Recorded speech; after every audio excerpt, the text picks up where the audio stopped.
Welcome back to Robbing Minds. Now, it's no longer news that Nigerians are having to stretch every naira and kobo, perhaps as a fallout of some of the decisions made by this administration in the removal of subsidy on petroleum products, in floating the naira. Nigerians have had to pay double, triple, quadruple to afford the basic amenities. I mean, who would have thought that a bag of rice will sell for over 100,000 naira? And we're made to believe that these are some of the reforms that are necessary to set us up for economic growth, for infrastructural development. But again, Nigerians are asking, almost 2 years into this administration, when do we see the light at the end of the tunnel? When do these prices come down? Will we see the petrol price come down to 200, 400, 300, or perhaps it will go over 1,000 naira? And the same with the dollar naira conversation, with the price of food. To answer some of these questions that we all have is someone who is known to a lot of us on social media as the online banker. He's also an economic analyst, Stanley Onwara. Welcome to Robbing Minds. Thank you. Thank you for having me. Amazing to be here. Thank you for honoring our invitation. Now, I'm sure like every Nigerian, you're also feeling the heat of some of these economic reforms. Food inflation, that affects everybody. It's the cost of an egg or a bag of rice. It's almost unimaginable. Are we hoping to see some of these prices come down based on some of the maybe macroeconomic indices, maybe some of the policies and reforms? Does this translate into lower food prices? So I would say for a lot of Nigerians, like you rightfully said, everyone wants to know what is going to happen next. And I would be telling a lot of Nigerians that we've hit the bottom. And there's only one way to go. Because in every cycle, you have the boom and bust cycle. We've hit the worst of the burst. And we are going to see a moderation going forward. Inflation, which is what has, characterized the price of food and all. You'll notice something, that the price of fuel is moderating. The price of items are moderating. We're already used to items being at a certain level. Now, with a reduction in certain prices, like we expect that global oil prices to drop, and then that translates into even lesser fuel for others. Then people are getting used to alternative energy. The amount they're looking for other ways to make their products cheaper and find a way to deliver those goods to the average Nigerian at a lesser price. And then the government is actively trying to get into agriculture. You will notice that over the past few months, you wouldn't have heard a lot about the clashes and the header incidences that we had that were preventing farmers from going to the market.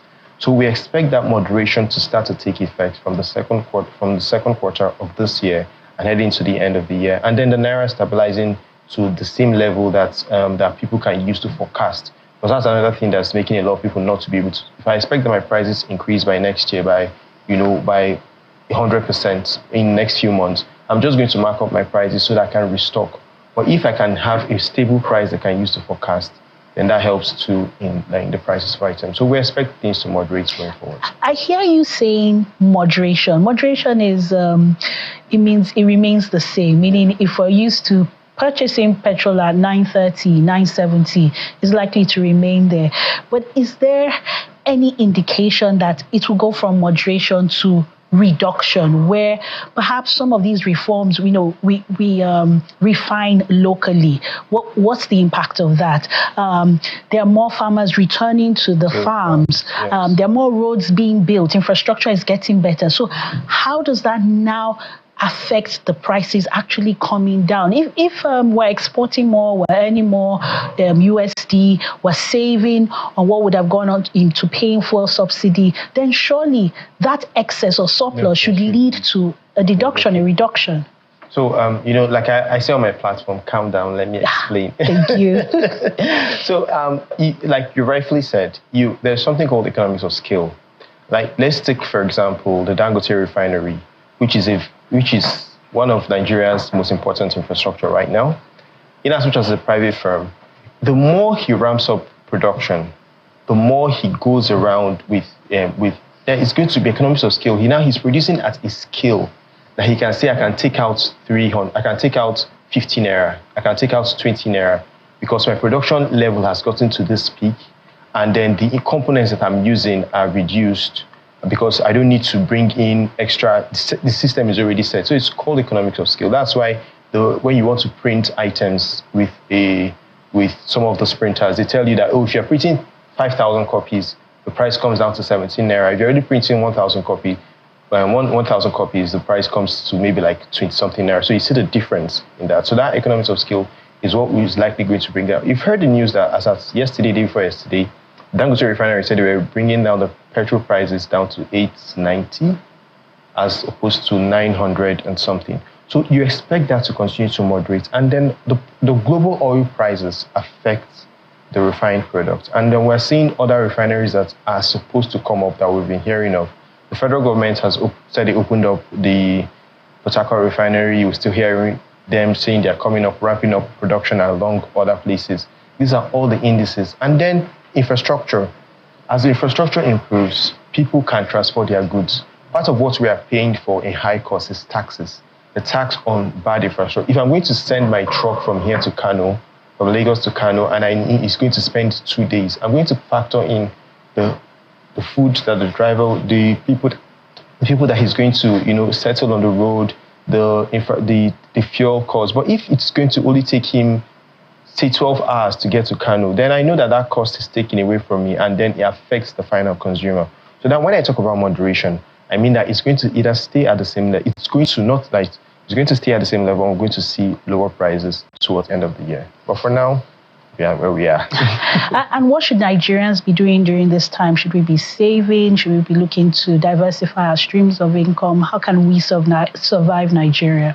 So I would advise a lot of Nigerians. One of the things that I've highlighted in Nigeria is the knowledge gap, and it's a skill problem.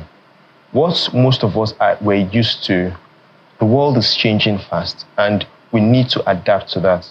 I don't know if the government has brought out initiative, but there's a lot that the government is filled with bureaucracy. But it now comes up to you taking the initiative. The world is moving very fast. We have the likes of AI that is disrupting things at the speed of light. So how are you upskilling yourself? How are you taking advantages of the internet? The internet has become the biggest market space. It's the greatest employer of labor now. It's no longer agriculture and all that it used to be. It's now the biggest employer of labor. Now, by the time you upskill yourself, you can have that extra income that you can now plow back into having a farm or having a small startup so you now have that extra income. Now you have 2 streams of income. But one thing I will tell most Nigerians is find a way to upskill yourself. Don't go about, you can start up your own business. Upskilling will help you. Even while you start up your business, it will help you run your business way better. We need more skills. We need people to upskill themselves. In 2025, I'll tell you, upskill yourself. I'd like to take you back to your earlier answer, and you spoke about Nigerians finding creative ways to make replacements for certain things to keep the cost down. For example, using solar instead of running your electric bill. Now, let's say you have 70,000 naira a month. Can you realistically survive on 70,000 naira and still upskill and save? Can you break it down for us? If my advice, so I would take the advice that I'm talking to someone that has 70,000 naira monthly, which is the minimum wage, right? What I would tell you is, I will not tell you to take that money and save. I wouldn't tell you to take that money and invest in the business. You don't need to do stocks, bonds, real estate. You don't need that. Take that money and pay for a course that will give you, that course is going to give you 200,000 naira. So for example, if you say, I want to take a course on food processing, or I want to take a course on freelancing, or I want to take a course on AI, automotive generative energy, or something on the internet.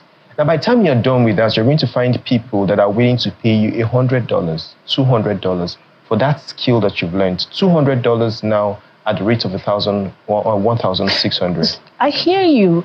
Invest in a skill that will help you maybe earn double or triple. But can we break it down? 70,000 naira. This person probably is married, has 2 kids, paying school fees, has to transport themselves to the office. So let us know how much of that should we spend on transportation, on food, on this upskilling, and maybe I hear you. So it's a difficult. It's a problem of being in between the deep sea and a hard place.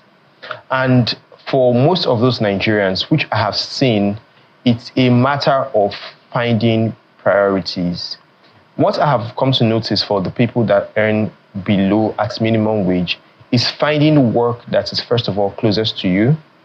I've seen people reject jobs that were slightly higher in pay, but by the time you factor in your transportation costs, you realize that you're spending the total money you have on transportation. So they are taking similar jobs in their own locality.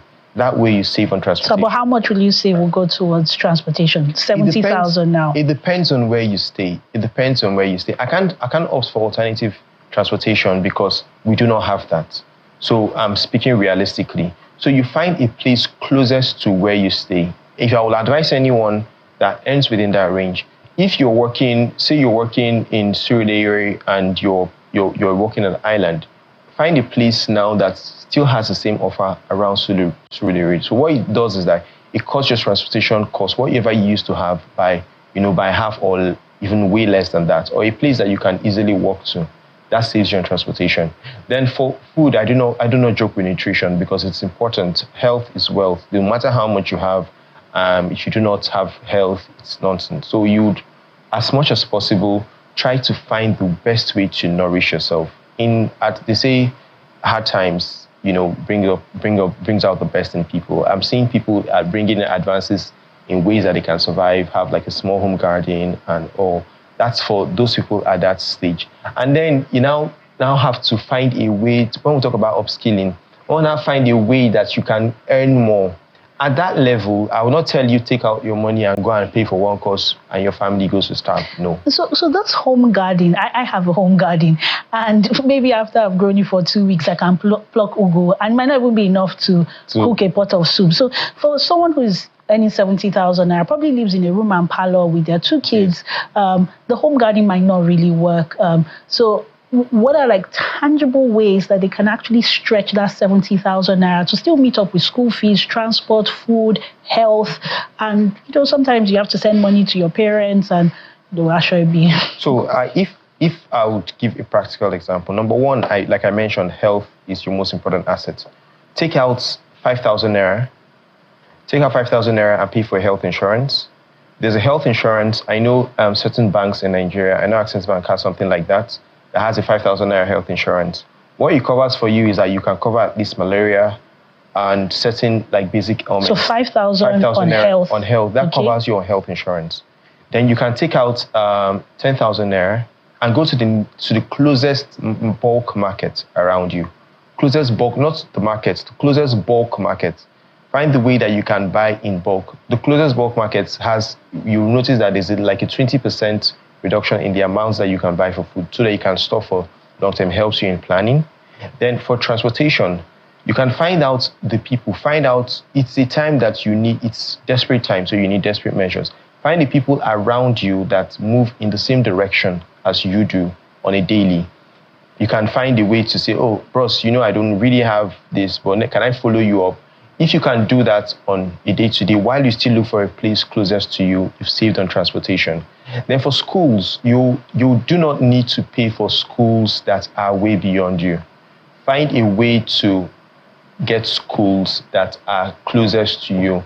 Now, if your spouse isn't working, or if your spouse's salary doesn't cover your school fees, you should find a way to make your spouse become some sort of like a backup teacher for quality education. What that does for you is that you've taken out the money that you're paying for school fees and you brought it back into the home. Because yes, you still need to pay salary. So they'll go to a public school. You find a way of going to a public school and then you augment at home. That way you can still have the balance of, okay, your children are in school and then you're augmenting at home. So if you can have this like little approaches, you notice that at the end of the month, you're almost sufficient with that while still trying as much as possible to increase your earning. Thank you so much for sharing all those practical tips. And we hope that Nigerians will be able to implement these things. Thank you, Stanley Honora. Don't just stand there teasing me. Now it's time.